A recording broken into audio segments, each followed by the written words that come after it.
everyone, and a very warm welcome to all of you. On behalf of the Department of Liberal Arts at BNU, I warmly welcome all of you to the launch of the book 75 Years After Partition India, Pakistan, and Bangladesh, co edited by Dr. Farooq Sulehria from BNU and Dr. Amit Ranjan from National University of Singapore. This book takes a very fresh and critical look at the trajectories of India, Pakistan, and Bangladesh 75 years after their emergence as independent nations. It brings together scholars from across the region to reflect on how history, particularly the event of the partition, continues to shape our cultural and social realities today. Today's event is both a celebration, celebrating an important academic milestone, and a space for reflection, reflecting on how the shared past continues to impact our present. Before we begin, I would like to introduce our distinguished panel. Our panel chair is Dr. Tahir Kamran, who I'd like to request to come on the stage.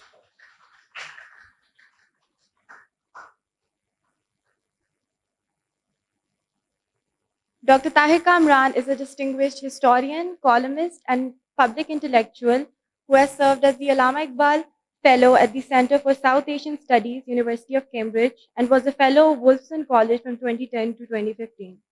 His research focuses on sectarianism, democracy, and governance in South Asia. His very recent book, Checkered Past, Uncertain Future, The History of Pakistan, explores Pakistan's historical trajectory in a very critical and enlightening manner. Dr. Kamran is an invaluable asset to BNU, and it is under his leadership that the Department of Liberal Arts has transformed into a dynamic hub of interdisciplinary studies and critical inquiry. Our guest speaker today is Dr. Akbar Zaidi, the Executive Director of the Institute of Business Administration, IBA, Karachi. Dr. Zaidi is one of Pakistan's most respected political economists and public intellectuals with a teaching and research career spanning more than 3 decades. He has taught at Columbia University, the University of Oxford, Johns Hopkins University, and IBA Karachi. He holds degrees from University College London, the London School of Economics, and the University of Cambridge. Among his many publications are Issues Perspective, a Muslim, Reading Publics and Contesting Identities in 19th Century North India. His work has profoundly influenced our understanding of Pakistan's economy and its broader social and political dynamics. We are honored to have him here today. And of course, we are proud to have Dr. Farooq Sulehria, Assistant Professor at the Department of Liberal Arts, PNU, and co-editor of the book being launched today. Dr. Sulehria holds a PhD in Development Studies and an MA in Global Media and Post-National Communication from SOAS University of London. He is also an affiliated researcher at Södertörn University, Stockholm, and has had an active career in journalism, contributing to The News, The Nation, Telesur English, and TRT. He also runs his own independent newspaper, Jiddojahed, which serves as a critical platform for progressive thought in Pakistan.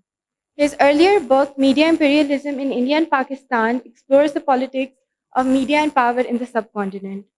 With such an accomplished panel, I am sure today's discussion will be both insightful and enlightening.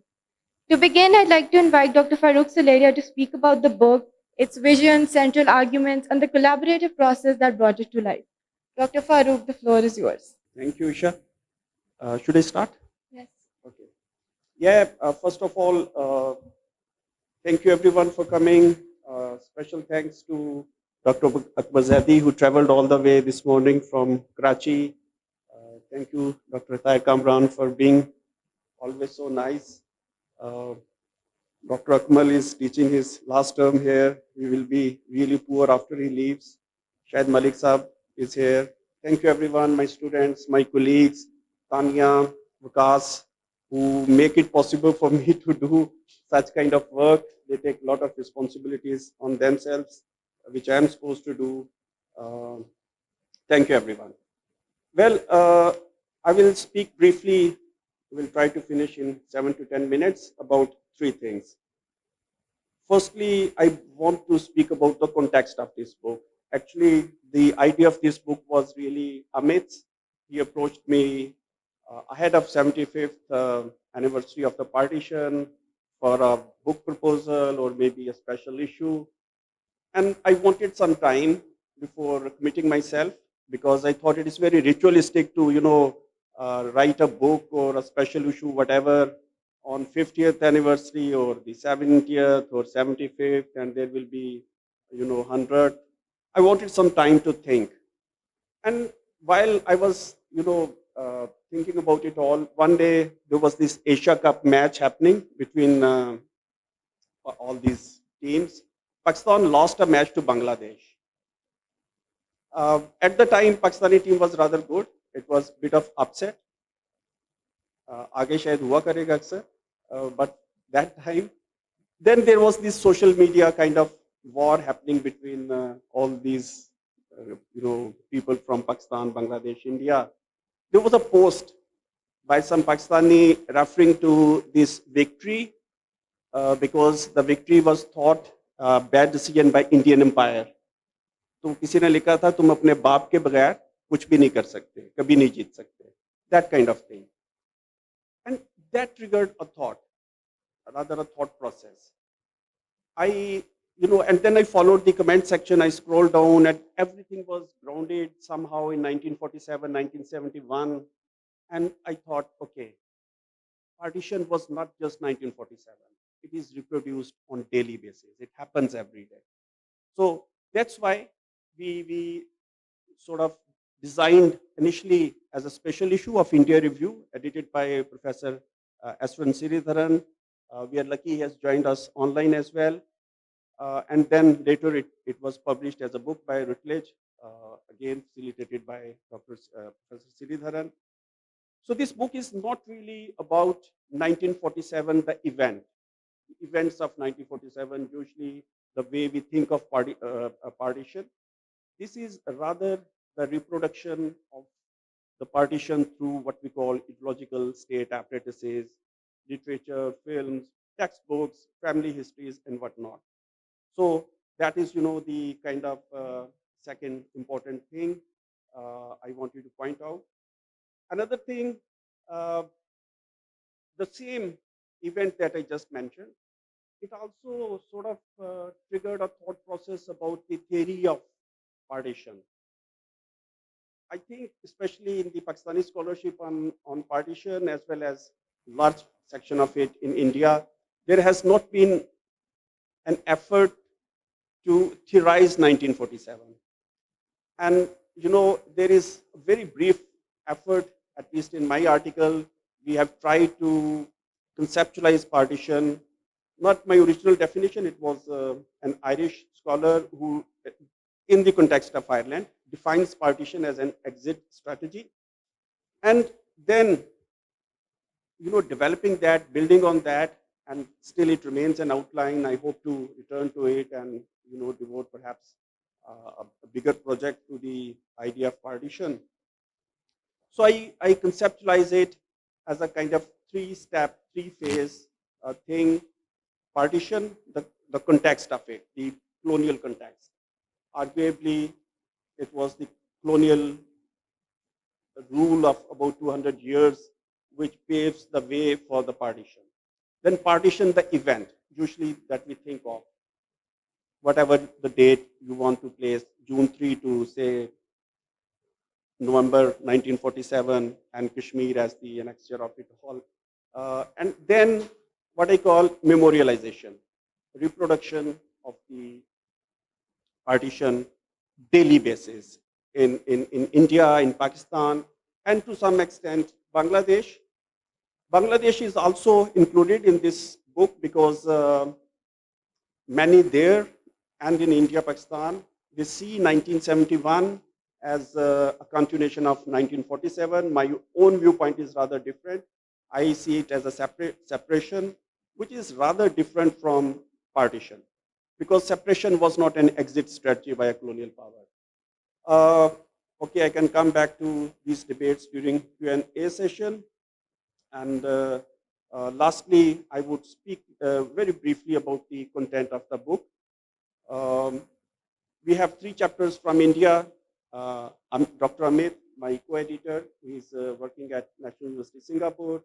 He writes about Urdu, Hindi in the post-independence India after 1947, how Hindi remains a language of, I mean, through the mainstream and state-led projects, mainstream politics. Hindi is a language of Hindus, Muslims speak Urdu, and his research shows in Bombay, look, regardless of these statist efforts, actually the people speak that common language we call Hindi.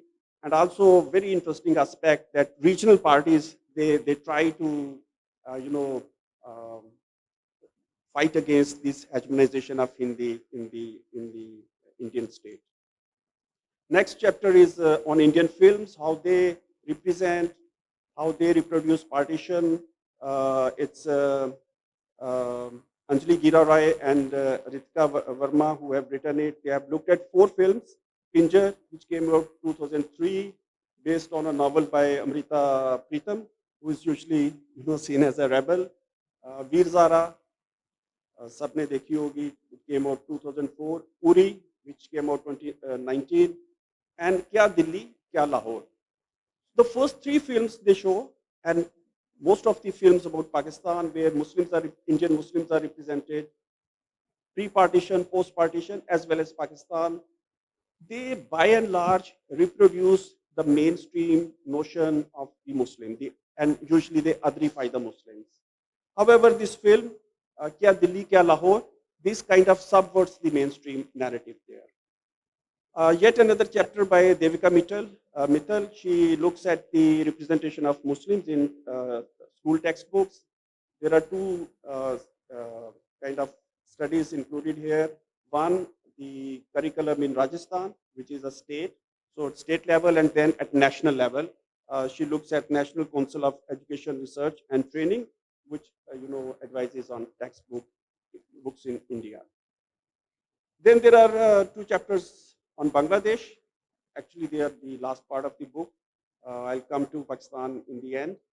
There is a Foja Shoma looking at 12 Bengali novels and how they reproduced 1971 and 47. Also a chapter on Bengali films by Fehmidul Haq. And he shows that, look, 47 is not a big film topic there.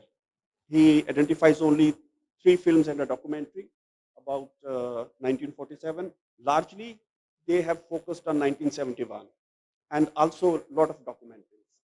Finally, we have 3 chapters on Pakistan. There is this chapter by Dr. Kasser Abbas. I co-edited my previous book, which was on media in Pakistan. He died 2 years ago. He was a media scholar working at different American universities. Yeah, sadly, he died, and a fine critic. And he analyzes Zameen, one of the novels by Khatija Mastoor. It is translated to English as well, if anybody cannot read Urdu. And that was one reason that he wanted to analyze it as well.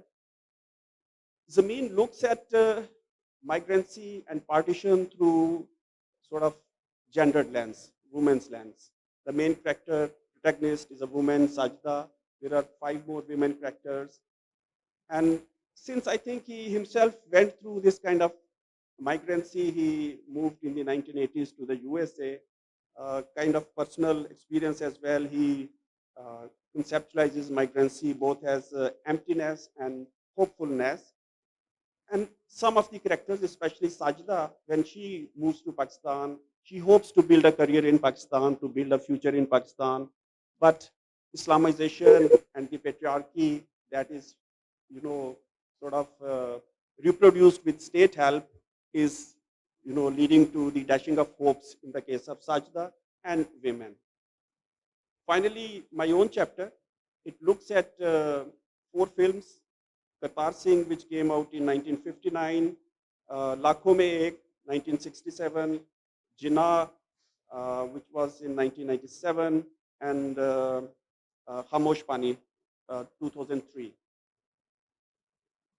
Well, 2 of the films, Kartar Singh and Khamosh Pani, they really sort of subvert the mainstream narrative.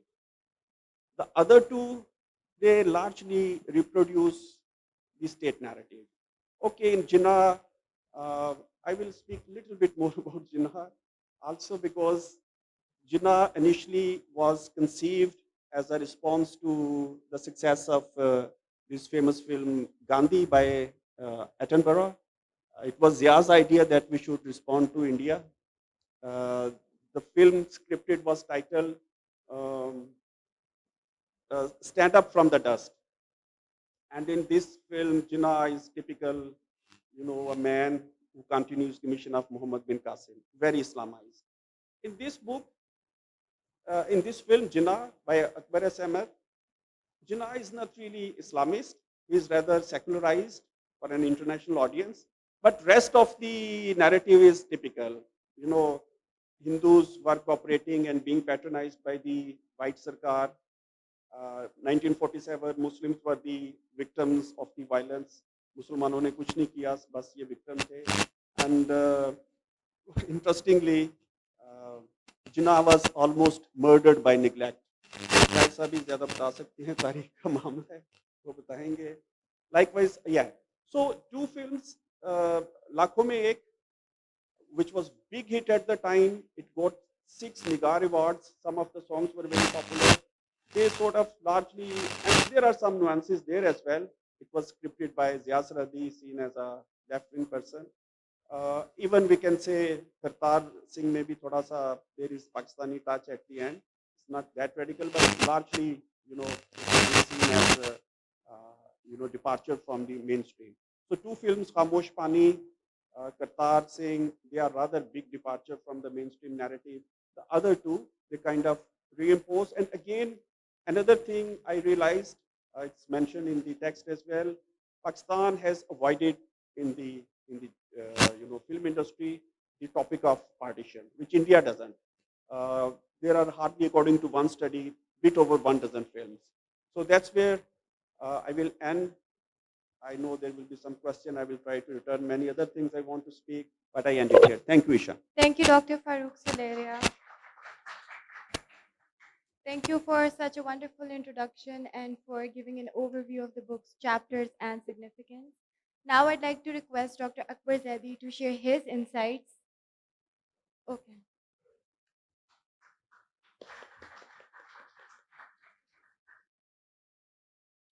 This is the first time I've ever been to BNU.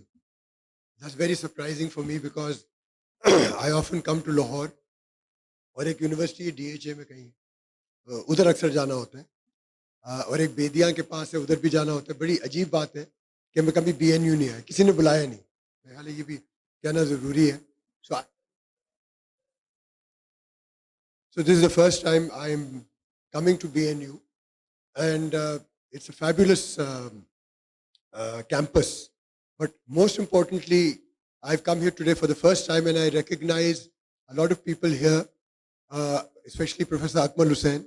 I've been following Akmal's work for almost 50 years.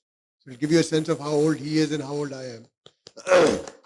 At least 47 years or 46 years, I've been reading Akmal's articles, books, his PhD thesis, and so on and so forth, and I've learned so much from him. Also, Professor Tahir Kamran, I've known of his work. I've read much that he's written on the Punjab, on his latest book as well. But most of all, I'm grateful to Farooq for inviting me finally to come to BNU. इससे पहले किसी ने याद नहीं किया. Bahara. So I'm glad I'm here and I hope I'll be back. Depends on what I have to say, I suppose. But I hope Farooq will invite me back once he hears what I have to say about it. And most importantly, also there's that gentleman there, Dr. Sridharan. So it's I worked with Dr. Sridharan maybe 20 years ago in 2002. Not 20 years ago, it's more than 20 years ago. I was a scholar at his institute at the University of Pennsylvania India Area Study Center in New Delhi.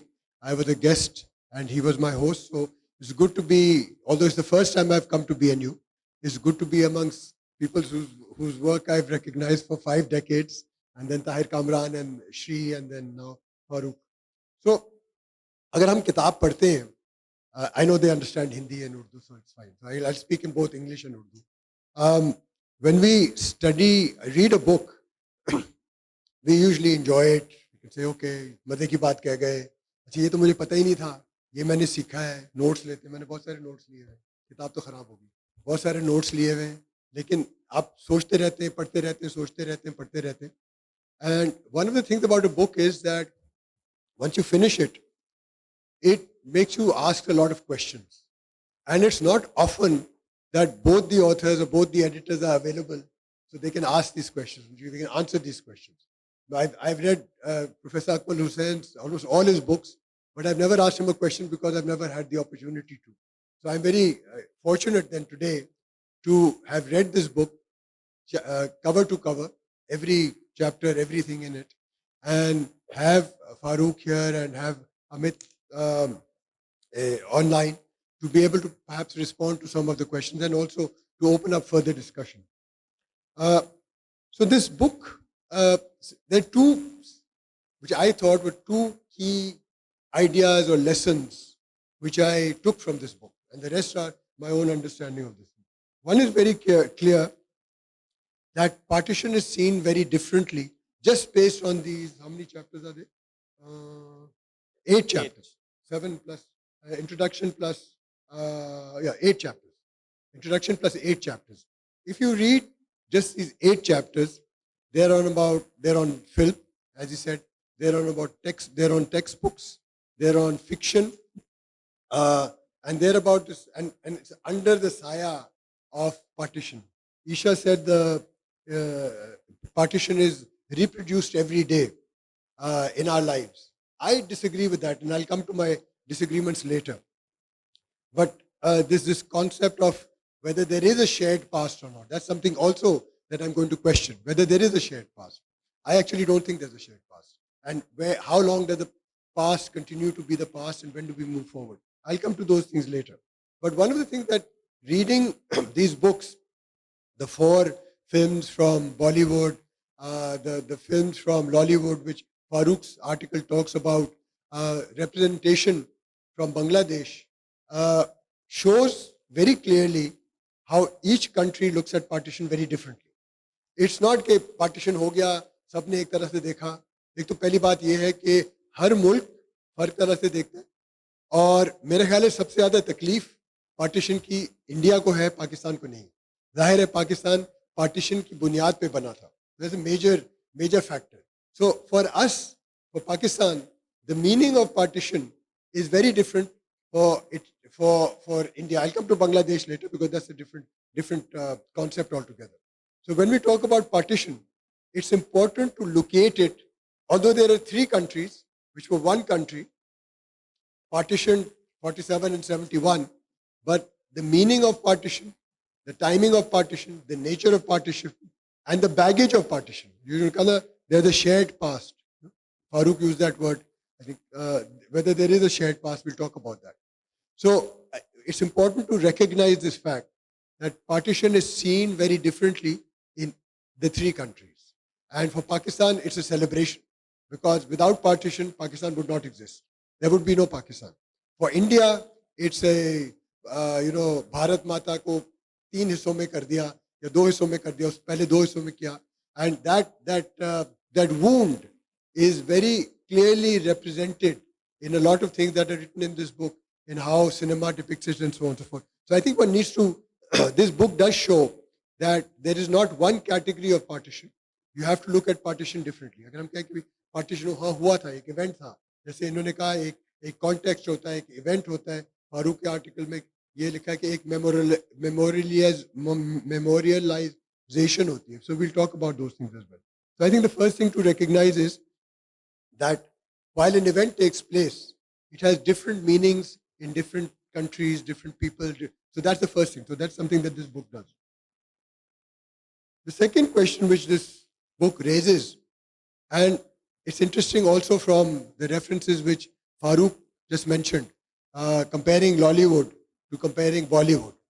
And for example, he says that he's tried to find films on Bollywood, in made in Lahore, in Lollywood, and there are only about 11 films which are made on partition. And I think Khamosh Pani was not even made in Lahore, it was made in Karachi. So it's not really part of the same thing. And it's a very different, independent, different film altogether. but there is no industry of making partition related films in Pakistan as there is in India. और अभी ये जो मई के वाकयात हुए थे उस पर भी कई फिल्में बन रही हैं. ठीक है, वो इंडिया का वर्जन आएगा जो भी है, वो डोनाल्ड ट्रंप का पता नहीं आता है उसमें या नहीं, लेकिन कम से कम इंडिया का वर्जन जरूर आएगा जो नई फिल्म बनेगी, और वो बनाते जाएंगे. मुझे यकीन है हमारे जो बड़े इदारे हैं वो भी शायद एक फिल्म बना लें या 2 फिल्म बना लें या 4 फिल्में बना दें कि क्या हुआ था मई में और वगैरह वगैरह. That's possible, but it will not probably not be shown in cinema houses, probably be a documentary shown on television as these things are done. So it's very different how these things are manifest. But the question then emerges is, after reading the articles in this collection, is when does partition stop mattering? वो वक्त कब आता है कि आप कहते हैं कि हाँ ठीक है पार्टीशन हो गई, हो गया, अलहदा हो गए, हम भी अलग हो गए, वो भी अलग हो गए, और तीसरा मुल्क भी अलग हो गया, हकीकत है. There's no denying that. That's a fact. But when does it stop mattering, or does it stop mattering as well? So Farooq started his conversation by talking about a cricket match which Bangladesh won against Pakistan. And he said that all the conversation that he read was about 1947. I think it's also about cricket. Pakistan is a terrible team, right? Let's recognize that. It's a terrible team. And चाहे उसमें बाबर आजम हो या ना हो, उसके बावजूद बहुत बुरी टीम. और मुझे सबसे ज़्यादा दुख जो हुआ है, अपनी बुढ़ापे की उम्र में आ गया हूँ, ये कि पाकिस्तान की टीम एक ज़माने में इतनी अच्छी होती थी और अब इतनी बुरी हो गई. और चीज़ें, मईशत भी तबाह हो गई, सोसाइटी भी तबाह हो गई, लेकिन क्रिकेट जो तबाह हुई ना, सबसे ज़्यादा मुझे ज़ाती तौर पे दुख उस बात का है. चलो कोई तो अच्छी चीज़ होती थी एक ज़माने में, वसीम, वकार, इमरान, शुएब वगैरह, जितने जावेद मियादाद, जो भी आप नाम, आज आप मुश्किल से, आपको पता ही नहीं होता वो कौन सी टीम में आज है या नहीं है. सेंचुरी बना दी, उसे ड्रॉप कर दिया. So I think it's not just about partition. First of all, we have to recognize our cricket is completely in a mess. And there are reasons for that, which I think it's probably best that I keep quiet, because we know who runs it and so on and so forth. So I should not say very much. But so the way it was run professionally, and it was how cricketers win. So coming back to that cricket match which Farooq references, I don't personally agree that partition is in the memorialization of Pakistanis as much as it is in the context of India. And I think they're still upset and obsessed with this idea of partition, while Pakistanis have moved on. And that has different implications for how we think about society and things. And the best example of that is East Pakistan. 1971 was 55 years ago, almost 54 years ago. And I teach at IBA in Karachi, and I teach history. And I asked my students who are your age, 20, 21, 19, that age, कि भाई east Pakistan के बारे में वो क्या होता है, east Pakistan क्या था, तो वो बिल्कुल भूल चुके. Akmal and I and Tahir, at least our age, and Sulehria Saab sitting here, Farooq's father, we know what East Pakistan was. I mean, I don't know if any of you had visited East Pakistan. I visited Bangladesh, but not East Pakistan. So many of us of my generation, of Akmals and Tahirs and others, we recognize that there was an East Pakistan.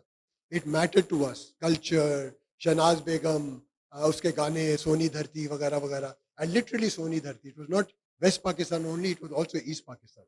But today, if this audience, or if I ask my students at the IBA, यार east Pakistan के बारे में बताओ, वो कहेंगे हाँ वो मुजीब जीत गया था लेकिन उसको हमने उसका वोट नहीं दिया. मैंने कहा वही हो रहा है जो आज भी वही हो रहा है और उस वक्त भी वही हो रहा है.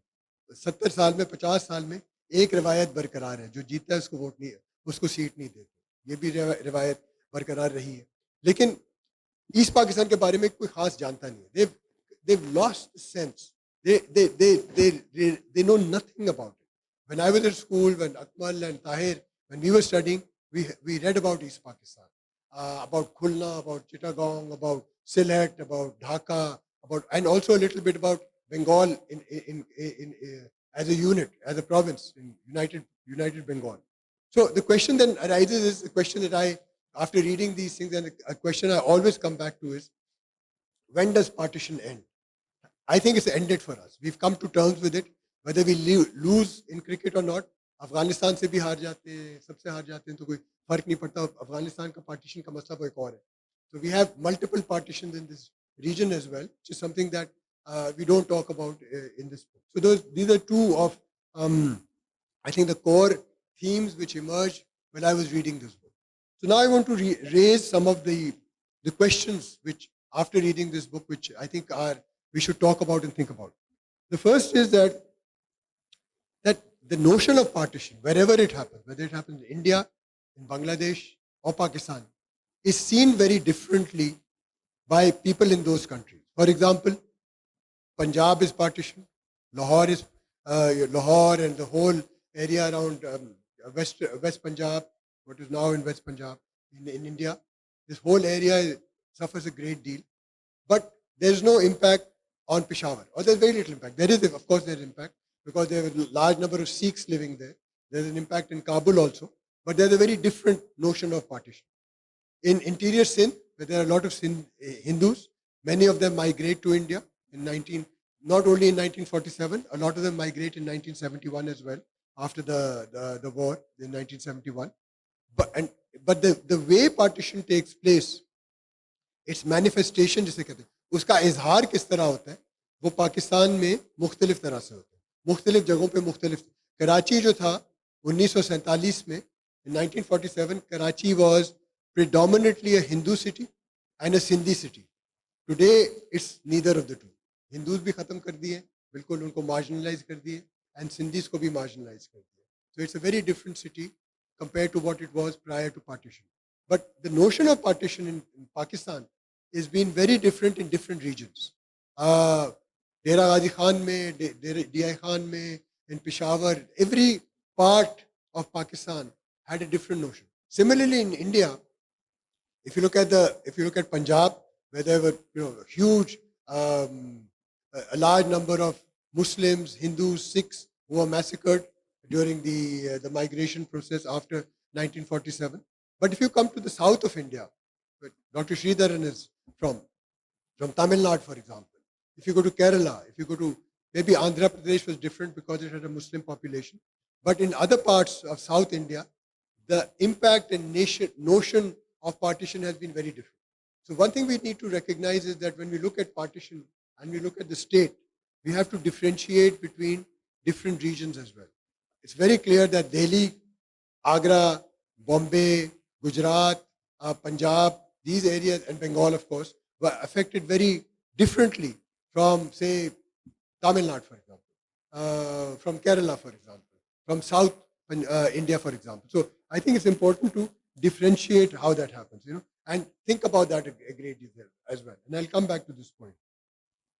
The other point is, when we talk about partition, there's a state narrative and there's a non-state narrative.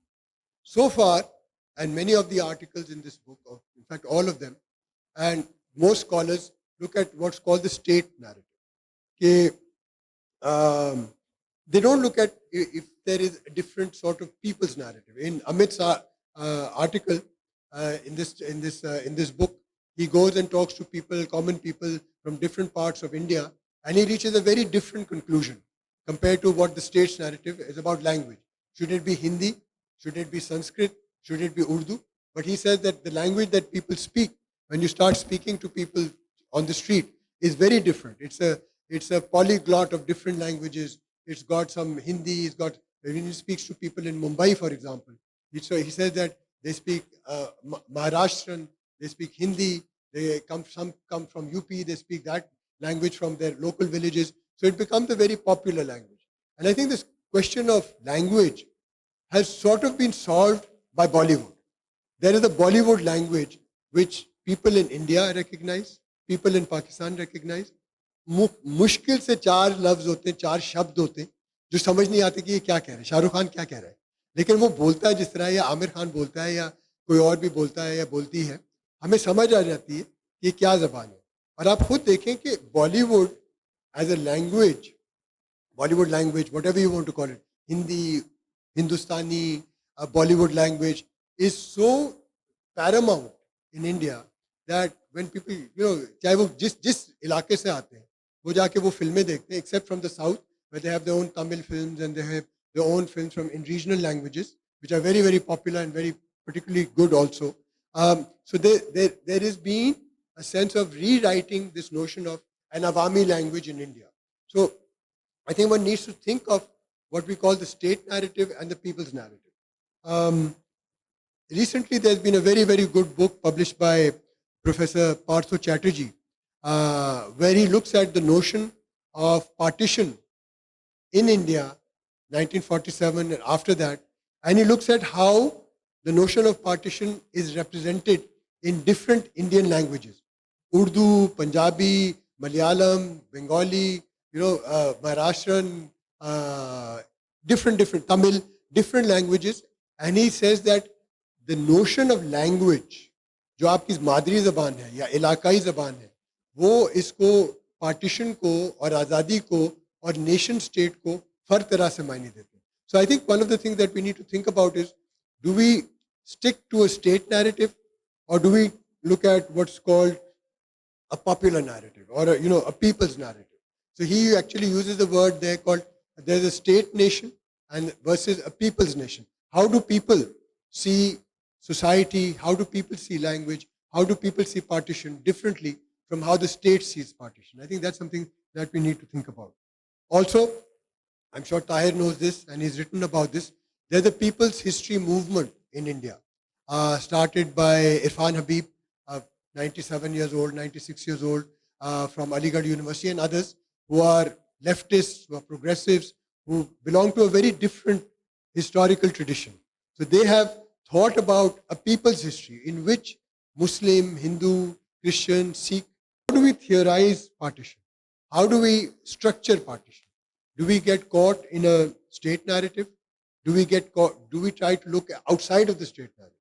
हमारे यहाँ तो ये जाहिर हो गया कि भी एक और अब शायद और भी ज़्यादा जाहिर हो रहा है कि जब 28वीं तरमीम आएगी जिसमें education will be taken back to a single national curriculum and things of that nature, where do we represent, do we allow indigenous voices? Is there a different manifestation of independence, of partition for those who speak Saraiki, who come from the Saraiki area? Is there a different manifestation of how the Baloch see Pakistan, how they see partition? उनसे कभी किसी ने पूछा है? तो शायद आवाज़ भी उनकी नहीं कोई उठने देता कि उनसे पूछा है कि आपका क्या, आप पार्टीशन को किस तरह देखते हैं, आप आज़ादी को किस तरह देखते हैं? पश्तूनों से पूछे, ठीक है? तो सिंधियों का कोई पॉइंट ऑफ व्यू नहीं आता. तो जब तक अगर हम पाकिस्तान में अगर हम सोचना चाहते हैं what is partition, what does it mean, and that leads to areas where we get into difficulty, and फिर आप घर जाना मुश्किल हो जाता है.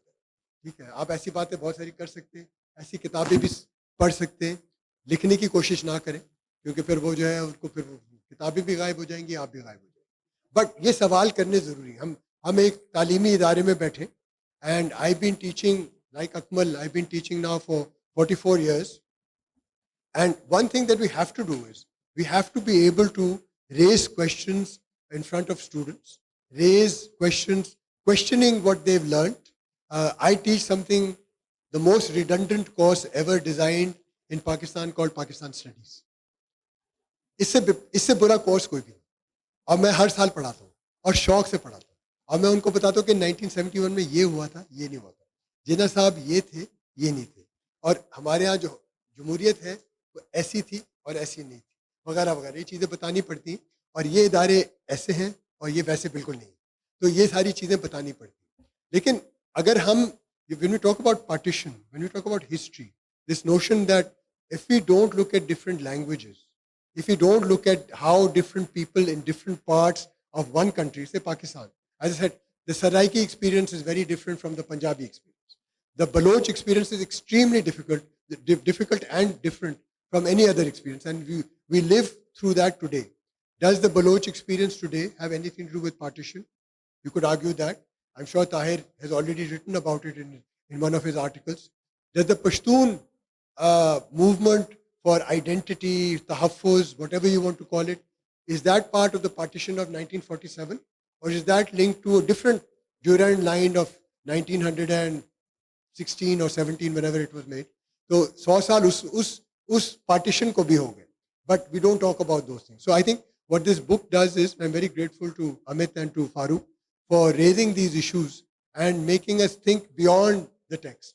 I think a book is something that you read, you enjoy, you disagree with, you engage with. But you say, ठीक है, ये मैंने किताब पढ़ ली है, अब मैं अपनी किताब लिखना शुरू करूँ. Thank you all. Thank you very much for inviting me.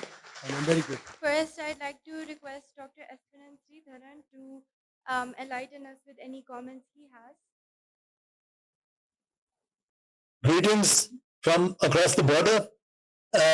And first of all, let me congratulate the editors, Farooq, Sulehria, and Amit, Ranjan, for bringing out what started off as a special issue in 2023 to mark 75 years of independence and partition, 1947 to 2022, a special issue of the journal India Review, which is a Routledge journal published by Taylor and Francis in the UK, of which I am the editor-in-chief since 2008. And that special issue then Routledge decided to, it was so interesting that they decided to make it into a book. And so I congratulate Farooq and Amit to have brought it out, and hopefully it will be widely disseminated. And my greetings also to everybody else in the audience, and to Akbar, who is an old friend of mine. We've been in touch a couple of years ago about something to do with IBA, wonderful to hear him speak. And I've got a copy of one of his recent books, which I've been going through. Now, I find this fascinating. I mean, the fact that you have very different kind of understanding of partition in the three countries, and also how it has been reproduced and negotiated in each of these societies in the various media, from textbooks to film to fiction, etc. And this book covers it very well. I myself, one of the things I work on as a political scientist, I work on both Indian politics and on international relations, including relations within South Asia, is one of the things I'm engaging with at the moment is consociational theory put forward by the Dutch-American political scientist Aaron Leipart, which is basically saying, to put it in a nutshell, that democratic stability in highly diverse societies depends on power sharing. That is, nobody should feel left out, marginalized. There have to be power sharing arrangements. And there are about 10 types of power sharing arrangements, one of which is federalism. And I've been working on Indian federalism. In fact, I have a paper deadline by the coming weekend looking at Indian federalism in 5 conceptual frameworks. And partition can be seen in a sense in the run-up to partition from the 20s onwards as, the kind of there was huge uncertainty as to when independence will come and what will be the post-independence arrangements, whether it will be a power-sharing inclusive arrangement or something else. And those fears which arose would have had to be addressed in a serious way. And of course, the British played a role in stoking those fears. And so, I mean, I don't want to get too much into detail on this. I'm not a historian, I'm more of a political scientist dealing with more contemporary issues of democracy. But we all have to reflect on the relationship between power sharing arrangements and the stability of democracy, in fact, the stability of countries themselves in South Asia and more in a broader comparative sense. I think this needs attention. Now this book is a product of sort of a deeply reflective approach to looking at how partition has been understood and re-understood every generation. Now we are more than 75 years, that is more than 3 generations after partition. 3 generations have grown up, born after 1947. And the generation which actually knew the other side, which grew up there and then migrated, that generation is essentially gone. So, in a sense, the younger generations are, despite social media, the internet, all of that, they are basically at one level, they are strangers to each other.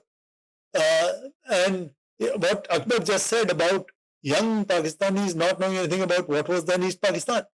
And similarly, the case in India. I mean, the third generation, I live in the city of Delhi where a large number of people came from what is now the Pakistan Punjab. And the third generation growing up now, they have really no idea at all. I mean, what their grandparents knew or felt familiar. So I think this is a deeply reflective book which needs to be widely disseminated in all the three countries of South Asia, and I hope it does become so. So once again, my congratulations to the editors of the book and to all the contributors, and my regards to Akbar and and thanks to all of you for attending this. Thank you so much. Thank you for inviting me. Agreed to discuss this book, which came out, as Professor Eswaran said, that it was planned first as a special issue in the review journal and then published in the form of book. In 2023, when I called Farooq and we decided that we are going to have this book, after that, I got a chance to work few more projects, not directly related to the partition, but to some extent they are. One recently book I got that was on Pakistan with Professor Talbot. Then one book which I am doing, that Nation, State and Nationalism in South Asia, and then looking at Pakistan in 1940s, how Pakistan in 1940s and 50s, that were the difficult years for any post-colonial countries. The early decades always remain very challenging. So, what I found in colonial British India and the present 2025, means after more than 75 years or 100 years of colonialism, the divisive signs and symbols which were used during the British time to identify themselves or the others are still present, are still being used to define the others. For example, if you look at the Swadeshi movement, that was considered to be one of the successful movements, but that was not very successful in East Bengal. There were Bengali Muslims who were not happy with the Hindus, and they didn't participate in a large number. But then because they were not happy with the signs and the symbols which were used, because they feel that it's more Hindu signs and symbols, it's not represent us, and it's not accommodative to our interest. So those signs and symbols, even after 75 to 80 years, are still present in the society, still present in India, Pakistan, others, like how we look at others. And it's not like how we look at the people from other religion. We also look, we have differences in people from other region. So how someone from North India looks at someone from Kashmir, or someone from North India looks at someone from Bengal, or someone from North India looks at someone from South of India. Likewise, how Punjabi in Pakistan looks at and define Baluchis, how he or she defines what's happening in Gilgit-Baltistan or the Kashmir or any other. So these differences, in more than 75, 8 years, I'm not saying that we have failed to do away, but we have failed to accommodate and accept those differences, both at state level and at the society level. So even at individual level, we have failed to accept that, okay, so these are different people, there are differences, and I am ready to accept him or her with all such differences. So that is one of the big problem which entire South Asian society, be it Sri Lanka, be it any South Asian country, they are facing, and that is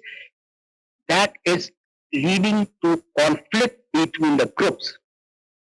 That those differences, not acceptability of those differences and divisiveness, those are adding to the conflicts. This is why most of the time we are debating the history, we are debating our identity, we are not debating the other things because we don't have time. We are not accepting those things. So that is one of the major problems which we have. Second, the changing definition of nationalism. So what is a nationalism for me is not a nationalism for someone else, or what a nationalism I thirst on someone uh, uh, whom I think that no, he or she doesn't belong to. So that conflict between the different nationalism, and then uh, state state has its own machinery to impose those national, to its own form of nationalism. But then when the when people, when the state people at below, when they started resistance, so that creates a problem. Example, Bangladesh was not born in 1971. Bangladesh, British India and the Bengali nationalism started in 1940s. Well, 1940s and 1950s, Bengal, from East Bengal, they knew that we are a different nation and we have to fight for the nation. So that was why, because a form of nationalism that was not accommodative to others' view, and they were not ready to accept those differences.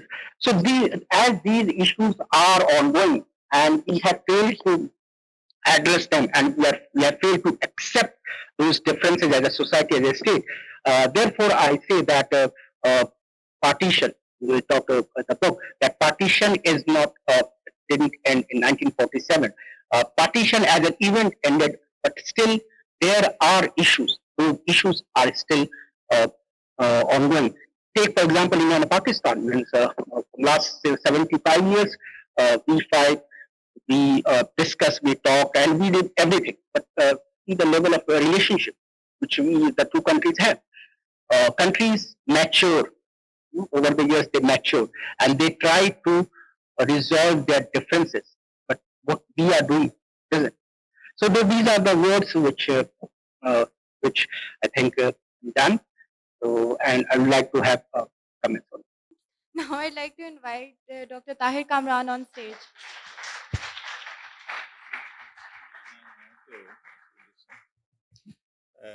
Thank. Uh,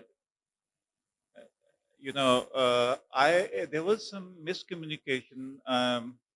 In fact, it was just before this session started. I was told that I have to deliver. I have to wind up the whole debate. Whereas I have already written something very serious, and I have shown it to Tanya also, that whether it makes sense or not. So she also approved it. So now I'm in a double bind whether I should just wind it up, or I should just present whatever I've written with so much of an. Then you will have to bear with me. I will try to be very quick. So it's please be short. That will be. Anyhow, the partition of 1947 remains, in Gyan Pandey's words, not merely an event in history, but a catastrophe in the history of event itself. It destabilizes the very grammar through which history narrativizes itself, narrativizes experience. The subcontinent's cartographic rupture was also an epistemic one, an ontological severing that dislocated meaning, belonging, and speech itself. If the colonial enterprise had been, as Spivak suggests, an act of epistemic violence, the partition was its repetition in a new modality, a violence internalized and acted through categories of the self. Urdu literature becomes, in this context, not simply a corpus of mourning, but an archive of resistance against the foreclosure of the subject. Manto's stories inhabit precisely this crisis of representation. Toba Singh refuses to grant the comfort of mimetic closure. Bishan Singh Bedi's speech, half nonsense, half revelation, echoes Spivak's provocation. Can this Walton speak? His incoherence is not a deficit but an excess. It is eruption of what Derrida would call défense, meaning perpetually deferred, uncontainable within the binaries of India, Pakistan, sanity, madness, self-other. The asylum in Toba Singh becomes a liminal space, Baba's third space, where the madness of the state is mirrored by the sanity of the madman. The story enacts what Baba terms the ambivalence of mimicry, a repetition that mocks its own authority. The border mimics reason, but only to expose its absurdity. Manto's realism then is the deconstructive realism, one that undoes the very possibility of stable representation. Krishan Chandra and Peshawar Express stages a parallel deconstruction of modernity. The train, once emblem of imperial progress, becomes a Derridian hautological, ontological sign. Its movement, a trace of Enlightenment rationality, now turned necropolitical. The cargo of corpuses in Chandra's narrative transforms technology into theology. The railway's mechanical temporality becomes a death drive, the repetition compulsion. Chandra's realism thus performs what Kathy Karut identifies as the paradox of trauma, the impossibility of experiencing the event in the moment, the return of the wound as narrative. His is the belated realism haunted by the impossibility of the event's own witnessing. Well, Krishan Chandra as well as Rajendra Singh Bedi, I will ask Tania to please um, ask her students to read them with lot of care and lot of deliberation. If Mantu and Chandar inscribe the external violence of partition, Khatija Masoor internalizes it. Angan relocates the political into domestic, transforming the feminine interior into epistemological site. Here, Spivak's figure of the subaltern woman, erased by both imperial and nationalist discourses, returns as spectral presence. Mastoor's women articulate themselves through gesture, silence, and deferral. Their muteness becomes what the reader might call an apophatic utterance, an articulation through negation. The Angan itself is an architectural metaphor of enclosure, the spatial counterpart to the linguistic erasure of the feminine. In this sense, Mastoor's prose enacts a double deconstruction. It dismantles both patriarchy of nationalist historiography and phallocentric teleology of modernity. The last is Urvashi Butalia, writing as historian, continues this dismantling at the level of historiography itself. And the other side of silence, she exposes the limits of the colonial archives and the nationalist chronicle, alike revealing that what Pandey calls the violence of forgetting is constitutive of nationhood itself.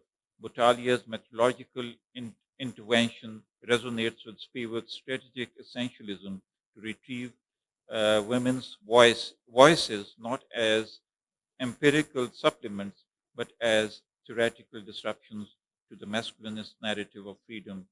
Oral histories like Mastoor's fiction inscribe the space of the representable as counter archives, the trace that unsettles the totality of history with the capital H.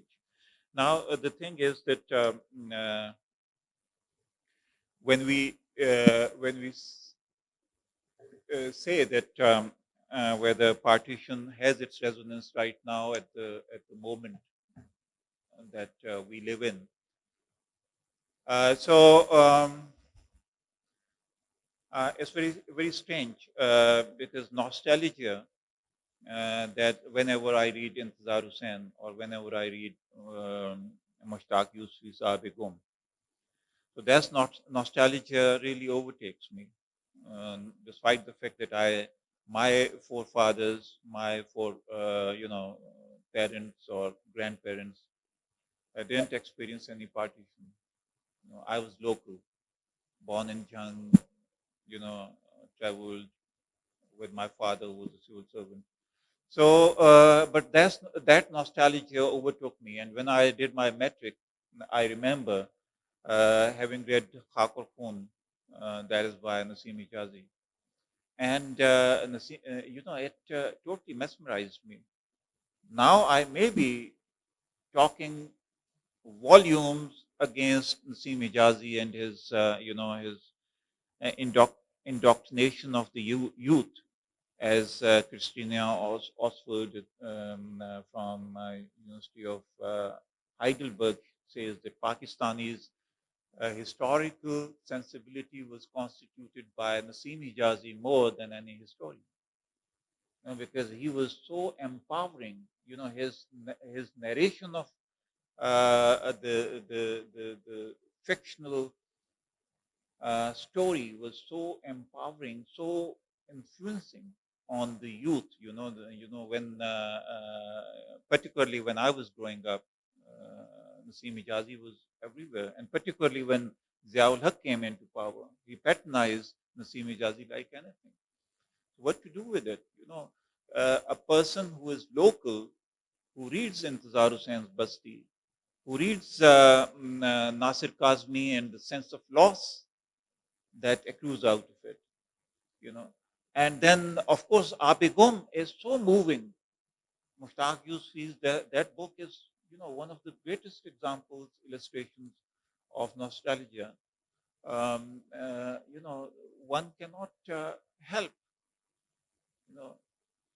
weaning oneself away from the influence that they cast over your psychology, over your mind, over your collective self. So people are getting bored. My own students, they are moving away from this hall. Therefore, I will just thank once again to Akmal Saab, to Akbar in particular, and we give you a promise that you will be invited time and again, because today your conversation was just a treat, And congratulations to Farooq and congratulations to Amit. Amit is my friend too in absentia, so we have been in touch with each other. So he also included my chapter on TLP in one of the very recent. That is a volume that he edited with Ian Talbot. So my TLP piece was included in it, and I'm very happy that they thought that chapter worthy enough to be included in that esteemed volume. Thank you very much for the students. They gradually started coming up, and this was a house full, and I'm proud of it. This brings me to closure. But final rites will be the last rites will be read by the teacher. Thank you very much.